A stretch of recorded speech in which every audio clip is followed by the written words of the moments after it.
Let's start with the prompt. Which choice most effectively uses data from the table to illustrate the claim? So, what is the claim? Let's start reading. Ebooks became an increasingly popular means of reading in the US in the 2000s and 2010s, though that popularity was concentrated in titles that are meant to be read straight through from beginning to end. For books in nonfiction genres that don't tell stories and require the reader to flip back and forth through a volume, ebooks were significantly less commercially successful. This can be seen by comparing. So we're seeing that the ebooks were not so successful if there were nonfiction books that don't tell stories and require the reader to flip back and forth through a volume. So for things that were more complicated, like a reference book or like a test prep book or something like that, the ebooks were not as good. And we're looking in the data for that. And what we're seeing is that for the travel guides and the cookbooks, the ebook sales were way lower. They were 0, 2.9, and 5.5.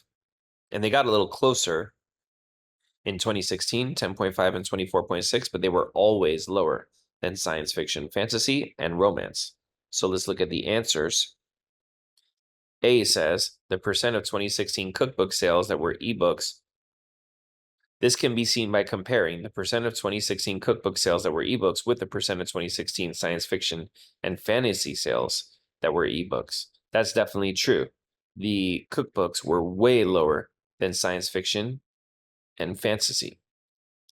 B, comparing the percent of 2006 romance sales that were ebooks with the percent of 2016 romance sales. So we're not looking for the change in romance sales over the years. C, the percent of 2006 romance sales that were ebooks with 2006 science fiction and fantasy sales that were ebooks. So there we have romance versus science fiction and fantasy. Both of those are in the same sort of category where they don't require flipping back and forth. They're narratives that can be read from beginning to end. So there would be no reason to want to compare them to one another. And D, comparing the percent of 2011 travel guide sales that were ebooks with 2016 travel guides. Similar to C, why would we want to compare travel guides with other travel guides? So we can get rid of that, and the answer remaining is A.